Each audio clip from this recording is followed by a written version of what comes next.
Messi, Ronaldo বা Neymar যা করে দেখাতে পারেনি তা করে দেখালেন শেন লং।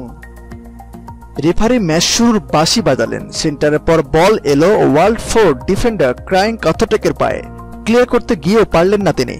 বল ঠেকিয়ে নিজের আয়ত্তে আনলেন সাদম পটনের শেন লং।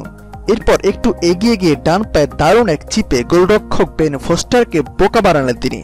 এটি হয়ে গেল ইতিহাস।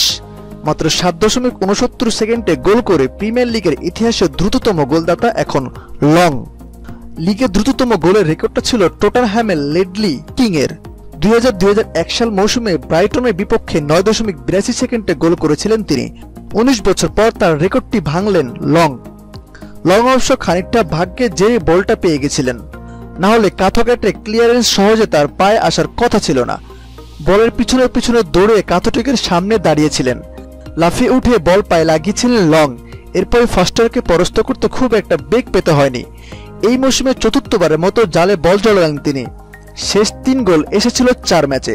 শেষ পর্যন্ত অবশ্য ম্যাচটা 1-1 গোলে ড্র হয়েছিল। লং বলছেন, প্রতিপক্ষকে চাপে ফেলতে শুরু থেকে গোলের জন্য মরিয়া ছিলেন তিনি। কোচ আমাদের বলেছিলেন যত দ্রুত সম্ভব গোল করে প্রতিপক্ষকে চাপে ফেলতে হবে। 100 বারের মাঝে 99 বারও ডিফেন্ডার অমন ক্লিয়ারেন্স আপনি ঠেকাতে পারবেন না। ফস্টারও দুর্দান্ত গোলকিপার, তাকে এভাবে বোকা বানানো কঠিন। তবে এমন গোলের পরেও ম্যাচ জিততে না পেরে আমি হতাশ। লং তো ভাঙলেন 19 বছর পুরনো রেকর্ড। এবার দেখার বিষয় তার রেকর্ডটা কতদিন স্থায়ী হয়। খেলা জগতে সব ইম্পর্টেন্ট খবরগুলো পেতে আমাদের চ্যানেলটি সাবস্ক্রাইব করে পাশে থাকা বেল আইকনটি বাজিয়ে দিন। ধন্যবাদ।